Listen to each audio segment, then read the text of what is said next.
pagi, shalom dan salam sejahtera bagi Bapak Ibu, saudara-saudari yang terkasih dalam Kristus Yesus.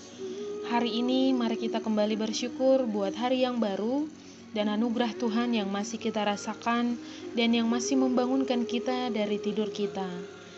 Kita kembali disapa oleh firman Tuhan, tetapi sebelumnya marilah kita berdoa. Kasih karunia dan damai sejahtera dari Allah Bapa kita dan dari Tuhan Yesus Kristus menyertai kamu. Amin.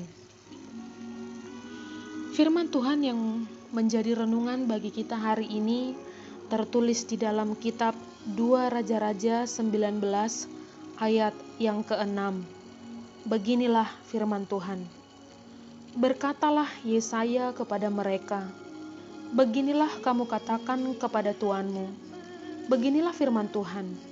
Janganlah engkau takut terhadap perkataan yang kau dengar, yang telah diucapkan oleh budak-budak Raja Asyur untuk menghujat aku. Demikian firman Tuhan.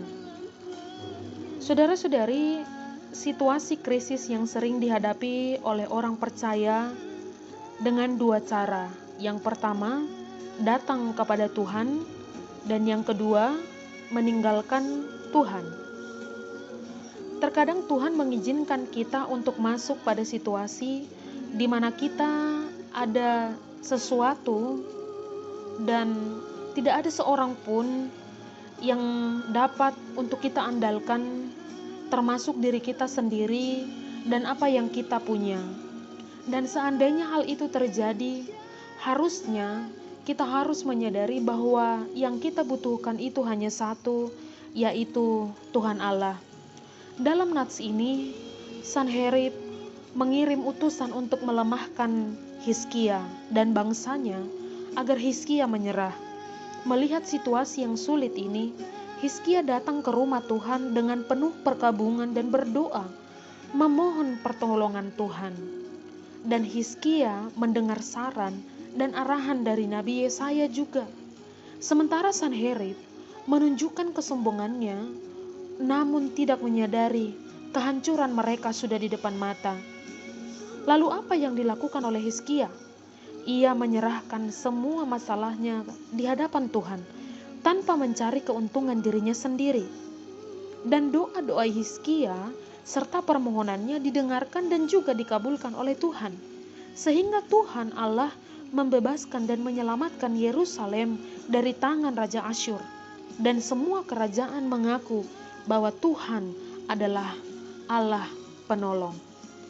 Saudara-saudari terkasih, adakah persoalan yang sulit bagi Tuhan? Tidak ada. Bahkan ketika kita merasa berada di posisi yang paling susah dan paling sulit, Tuhan tetap menunjukkan kasih-Nya dan juga memberi pertolongan kepada kita. Kita hanya perlu datang dan berserah kepada Tuhan, serta tidak menyombongkan atau mengandalkan apa yang ada pada kita. Jika di awal tadi saya mengatakan bahwa ada dua cara atau sifat manusia dalam menghadapi masa-masa sulit, yaitu datang kepada Tuhan dan meninggalkan Tuhan, tetapi sekarang melihat perkembangan zaman, maka cara itu pun tambah menjadi tiga. Dan yang ketiga adalah mengumbar masalah di media sosial. Mungkin ada kepuasan tersendiri bagi seseorang ketika ia sudah mengumbar masalahnya di media sosial. Masih enak kalau orang memberi komentar yang positif. Kalau komentarnya negatif, malah menambah pikiran kita juga, menambah beban kita juga. Nah, saudara-saudari, mari kita belajar dari Hizkia. Ketika ia dihadang berbagai masalah dan bahkan Raja Asyur menghujat Allah, maka yang ia lakukan pertama sekali adalah berdoa. Ada sebuah rasa yang kita dapatkan ketika kita sudah selesai berdoa, yaitu lega dan kemudian semangat. Firman Tuhan mengatakan dalam Yakobus 5 ayat 16b, doa orang benar bila dengan yakin didoakan sangat besar kuasanya. Maka yakini apa yang sudah Anda doakan, jangan lagi ragu. Dan di dalam 1 Petrus 5 ayat 7 juga dikatakan, serahkanlah segala kekhawatiranmu kepadanya, maka ia sebab Ia yang memelihara kamu. Oleh karena itu, berdoa, yakin, dan berserahlah atas apapun yang terjadi dalam hidupmu. Maka Tuhan pun akan bertindak. Sekali lagi, berdoa, yakin, dan berserahlah atas apapun yang terjadi dalam hidupmu. Maka Tuhan pun akan bertindak. Amin, kita berdoa. Terima kasih Tuhan untuk firman-Mu hari ini yang sudah kami dengarkan dan kembali memberikan kami semangat untuk menjalani kehidupan kami.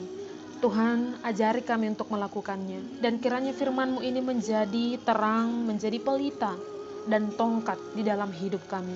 Berkati Tuhan orang-orang yang mendengarkan firman-Mu ini, jauhkan segala mara bahaya dari setiap langkahnya, Engkau yang campur tangan dengan segala aktivitasnya, dan juga Tuhan keluarganya,